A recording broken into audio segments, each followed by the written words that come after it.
ہمارا چینل فیضان پنجتن کو سبسکرائب کریں، لائک کریں، بیل آئیکن بٹن کو دبائیں۔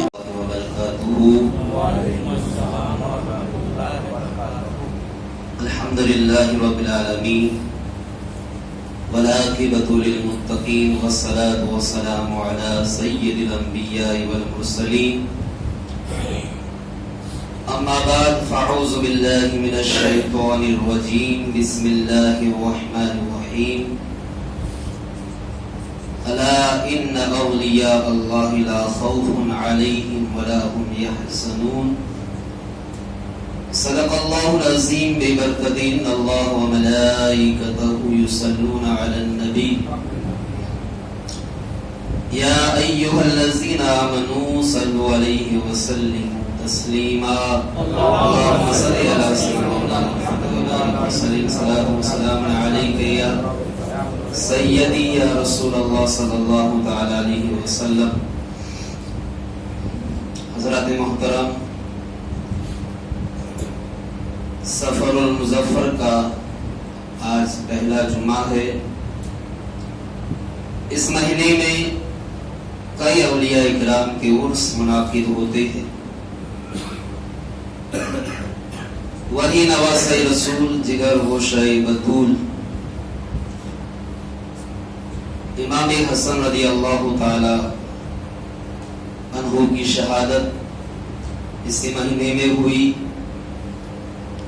اسی طرح ہندوستان کی ایک عظیم ہستی امام ربانی مجدد الفسانی شیخ احمد سرہندی رحمت اللہ تعالی علیہ، آپ کا وصال اسی مہینے میں ہوا، تو کچھ نہ کچھ ان کے حوالے سے آج گفتگو ہوگی۔ امام حسین رضی اللہ تعالیٰ عنہ کا ذکر ہم کثرت سے کرتے ہیں اور کثرت سے سنتے بھی ہیں، لیکن افسوس کی بات ہے کہ امام حسن یہ بھی نواسۂ رسول ہیں۔ اکثر لوگ آپ کے بارے میں نہیں جانتے کہ آپ کی ولادت کب ہوئی، آپ کی شہادت کب ہوئی۔ امام حسن رضی اللہ تعالیٰ عنہ آپ کی ولادت رمضان شریف میں 3 ہجری کو ہوئی اور آپ کی شہادت سفر المظفر کے مہینے میں ہوئی۔ آپ کا نام حسن ہے، کنیت ابو محمد ہے، اور القابات مجتبہ آپ کا لقب ہے، سید آپ کا لقب ہے، شبیہ رسول آپ کا لقب ہے، صبت رسول آپ کا لقب ہے، تقی، ذکی، جواد، کریم، زاہد، یہ سارے القابات امام حسن رضی اللہ تعالیٰ عنہ کے ہیں۔ آپ کا لقب سید کیوں ہے؟ اس کی وجہ حدیث پاک میں ہے کہ حضور پاک صلی اللہ تعالیٰ علیہ وسلم نے امام حسن کو اپنی گود میں اٹھایا اور مجمع عام کے سامنے اعلان فرمایا کہ ان بنی ھذا سید، کہ میرا یہ بیٹا سید ہے، سردار ہے، لعل اللہ ان یصلح بہ بین فئتین من المسلمین، کہ اللہ تعالیٰ اس کے ذریعے مسلمانوں کی 2 جماعتوں کے درمیان صلح کرا دے گا۔ آپ کا لقب شبیہ رسول ہے۔ امام حسن رضی اللہ تعالیٰ عنہ اور امام حسین یہ حضور سے بہت زیادہ مشابہ تھے۔ امام حسن سینے سے لے کر سر انور تک مشابہ تھے اور امام حسین سینے سے لے کر پاؤں مبارک تک مشابہ تھے۔ تو شبیہ رسول ہونا آپ کا یہ حدیثوں سے ظاہر ہے۔ حضرت انس بن مالک فرماتے ہیں کہ میں نے امام حسن سے بڑھ کر کسی کو حضور کے مشابہ نہیں پایا۔ صدیق اکبر نے ایک دن عصر کی نماز پڑھائی، نماز سے فارغ ہوئے باہر نکلے، آپ کے ساتھ مولا علی بھی ہے، امام حسن بچوں کے ساتھ کھیل رہے تھے، حضرت ابو بکر صدیق رضی اللہ تعالیٰ عنہ نے امام حسین کو اٹھایا، سینے سے لگایا اور فرمایا بے ابی انت، کہ شہزادے تجھ پر میرے ماں باپ قربان ہو جائے، تیری شکل حضور سے ملتی ہے، علی سے نہیں ملتی۔ تو شبیہ رسول اس وجہ سے آپ کو کہا جاتا ہے۔ آپ کا علمی مقام یہ تھا کہ کوئی آپ سے سوال کرتا تو فی الوقت فی البدی آپ قرآن سے استدلال فرما کر جواب ارشاد فرماتے۔ ایک مرتبہ حضرت امام حسن رضی اللہ تعالیٰ عنہ نے قیمتی چادر اوڑھی ہوئی ہے، ایک منافق جو کہ نہایت ہی مفلس تھا، پھٹا پرانا لباس تھا، اس نے آپ سے اس حدیث کے بارے میں سوال کیا جس میں حضور نے فرمایا کہ دنیا مومن کے لیے قید خانہ ہے اور کافر کے لیے جنت ہے۔ پھر اس نے اپنی حالت کو اور امام حسن کی حالت کو سامنے رکھ کر جواب کا مطالبہ کیا کہ اے حسن مجتبی، آپ کے نبی نے فرمایا ہے کہ دنیا مومن کے لیے قید خانہ ہے، تو آپ کا لباس اتنا قیمتی اور خوبصورت کیوں ہے؟ اور کافر کے لیے یہ جنت ہے تو میرا لباس اتنا پھٹا پرانا کیوں ہے؟ تو امام حسن نے فرمایا کہ اے یہودی، جو نعمت اللہ تعالیٰ نے جنت میں میرے لیے تیار کر رکھی ہے، اگر تو وہ دیکھ لے تو تجھے یقین آ جائے گا کہ اس دنیا میں اس قدر ناز و نعمت میں رہتے ہوئے بھی یہ دنیا میرے لیے قید خانہ ہے۔ اور اگر تو تیرے لیے جو عذاب تیار کر رکھا ہے اگر وہ تو دیکھ لے تو تجھے یقین ہو جائے گا کہ تیری موجودہ حالت جنت ہی جیسی ہے۔ تو یہ آپ کا علمی مقام تھا اور آپ سے کئی کرامتوں کا صدور ہوا۔ ایک سفر میں امام حسن اور عبداللہ ابن زبیر رضی اللہ تعالیٰ عنہما ساتھ تھے، راستے میں ایک باغ میں آرام کرنے کے لیے رک گئے۔ باغ میں کھجوروں کا نام و نشان تک نہیں تھا۔ عبداللہ ابن زبیر نے بڑی حسرت کے ساتھ کہا کہ کاش اس باغ میں تر و تازہ کھجوریں ہوتی۔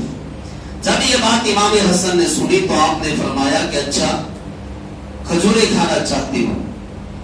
اسی وقت آپ نے بارگاہ الہی میں دعا کے لیے ہاتھ اٹھا دیے تو فی الفور ایک کھجور کا درخت تر و تازہ کھجوروں سے بارآور ہو گیا، تر و تازہ کھجوروں کے ساتھ ظاہر ہو گیا۔ ایک شخص نے جب دیکھا تو کہا یہ تو جادو ہے۔ تو امام حسن نے فرمایا یہ جادو نہیں بلکہ ابن رسول کی دعا کا اثر ہے، نواسہ رسول کی دعا کا اثر ہے۔ فرمایا جب نانا معجزے دکھا سکتا ہے تو نواسہ کرامت کیوں نہیں دکھا سکتا؟ تو یہ انہی کا فیضان ہے۔ حضرات محترم، شہادت کی دو قسمیں ہیں، ایک شہادت جہری اور ایک شہادت سری۔ جہری کا مطلب ہے شہرت کے ساتھ میدان جنگ کے اندر شہادت نصیب ہوتی ہے، باقاعدہ قتل کیا جاتا ہے جیسے امام حسین کی شہادت۔ اور سری کا مطلب یہ ہے کہ کسی کو زہر دے کر مارا جائے۔ حدیث پاک میں ہے کہ جو شخص پیٹ کی بیماری سے مر جائے وہ شہید ہے، تعاون سے مرے وہ بھی شہید ہے، دیوار کے نیچے دب کے مر جائے وہ بھی شہید ہے، پانی میں ڈوب کے مر جائے وہ بھی شہید ہے۔ تو شہادت سری کی کئی قسمیں ہیں۔ حضور خود دعا فرمایا کرتے تھے کہ اے اللہ مجھے شہادت کی موت نصیب فرما، میں چاہتا ہوں کہ تیری راہ میں قتل کیا جاؤں، مارا جاؤں، پھر زندہ کیا جاؤں، پھر مارا جاؤں، پھر زندہ کیا جاؤں، پھر مارا جاؤں۔ تو یہ ہو نہیں سکتا کہ میرے آقا دعا کرے اور اللہ تعالیٰ حضور کی دعا کو قبول نہ کرے۔ اللہ نے اپنے محبوب کی دعا کو قبول کیا۔ کیسے قبول کیا؟ فرمایا اے محبوب تو بڑا، تیری شان بڑی ہے، تو بڑا عظمت والا ہے، تیرا مقام بڑا رفع و اعلیٰ ہے، یہ کافر تیرے دشمن ہے، یہ کافر تیرے دشمن ہے۔ اگر میں تجھے جہری شہادت دوں، تجھے میدان میں قتل کر دیا جائے، بدر میں قتل کر دیا جائے، احد میں شہید کر دیا جائے، خندق میں شہید کر دیا جائے، تو اے محبوب شہادت کا اعلیٰ درجہ یہ ہے کہ شہید کے اعضاء کو کاٹ دیا جائے، شہید کے اعضاء بکھر جائے، شہید کا خون نکل جائے، اس کی لاش پر گھوڑے دوڑا دیا دیا جائے تو اے محبوب اگر تیرے ساتھ یہ معاملہ ہو تو لوگ کہیں گے کہ دیکھو وہ نبی مرا پڑا ہے تو میری غیرت کو گوارا نہیں ہے کہ کوئی تیرے بارے میں یہ الفاظ بکے. اے محبوب میں سب کچھ برداشت کر سکتا ہوں لیکن تیری توہین برداشت نہیں کر سکتا. تو اے محبوب مجھے یہ گوارا نہیں کہ تیرے بارے میں کوئی الفاظ یہ کہے لیکن دعا بھی قبول کرنی ہے. لیکن کیسے کرنی ہے؟ تو اے محبوب اس کا انتظام یہ کیا ہے کہ سارے انسانوں کی نسل مردوں سے چلتی ہے لیکن تیری نسل تیری بیٹی فاطمہ سے چلاؤں گا اور اس کو دو بیٹے عطا کروں گا, ایک حسن اور ایک حسین. حسن کو شہادت سری عطا کروں گا, حسین کو شہادت جہری عطا کروں گا اور دونوں کا ثواب تجھے عطا کیا جائے گا. تو دونوں شہادتوں کا مرکز میرے مصطفیٰ صلی اللہ تعالی علیہ وسلم ہے. انہی کا فیضان ہے کہ آج حضرات گرامی مشائخ میں چلا رہا ہے, علماء میں چلا رہا ہے, سادات میں چلا رہا ہے اور ان کے فیض یافتہ لوگ دنیا میں ایسے ایسے ہوئے ہیں. ان میں سے ایک امام ربانی مجدد الفیضانی شیخ احمد صالح ہندی رحمت اللہ تعالی علیہ. مجدد پاک کی شخصیت ذات وہ ہے جنہوں نے خطوں کے ذریعے مکتوبات کے ذریعے, آپ کے مکتوبات شریف کئی جلدوں کے اندر ہیں, پوری کتابیں ہیں, آپ نے خطوں کے ذریعے پورے ہندوستان کے اندر انقلاب پیدا کر دیا. آپ کے دور میں جلال الدین اکبر کی حکومت تھی. اکبر بادشاہ کے بارے میں آپ حضرات کچھ نہ کچھ جانتے ہو. یہ شروع میں بڑا دیندار اور نیک بندہ تھا. علماء سے اس قدر محبت کیا کرتا تھا کہ اگر سواری پہ جا رہا ہوتا اور سامنے سے کوئی عالم آتا تو نیچے اتر جاتا اور اس عالم کو اپنی سواری پہ بٹھا دیتا. مسجد کے ساتھ اس قدر لگاؤ تھا کہ روزانہ اپنے ہاتھ سے مسجد کی صفائی کیا کرتا تھا. ایران کا ایک بہت بڑا عالم اس کے پاس آیا. اس کے دو بیٹے تھے, ایک کا نام ابو الفضل اور ایک کا نام ابو الحسن فیضی تھا. اور سے سنیے حضرات گرامی مجدد صاحب نے جو کارنامے انجام دیے ہیں اور کس سے ٹکر لی ہے. وقت کے بادشاہوں سے فرعونوں سے مجدد پاک نے ٹکر لی ہے اور اللہ کا یہ بندہ کھڑا ہوا تھا اس وقت. تو ایران سے جو عالم آیا اس کے دو بیٹے تھے, ایک کا نام ابو الفضل, ایک کا نام ابو الحسن فیضی تھا. یہ دونوں اتنے بڑے عالم تھے کہ ابو الحسن فیضی نے قرآن پاک کی 3 جلدوں میں تفسیر لکھی, سواطع الالہام, عربی زبان میں ہے اور اس کی خاصیت یہ ہے 3 جلدوں کی تفسیر ہے لیکن تینوں جلدوں میں پوری تفسیر میں ایک بھی حرف نقطے والا نہیں, ایک بھی نقطہ نہیں ہے. جیسے لفظ با ہے, با کے نیچے نقطہ ہے, جیم میں نقطہ ہے, تا میں نقطہ ہے, سا میں نقطہ ہے, زال میں نقطہ ہے, زا میں نقطہ ہے, شین میں نقطہ ہے, دعا میں نقطہ ہے, زو میں نقطہ ہے. ایک بھی حرف اس نے پوری تفسیر میں نقطے والا استعمال نہیں کیا. اس سے آپ اندازہ لگا سکتے ہیں کہ کتنا زبردست عالم ہوگا.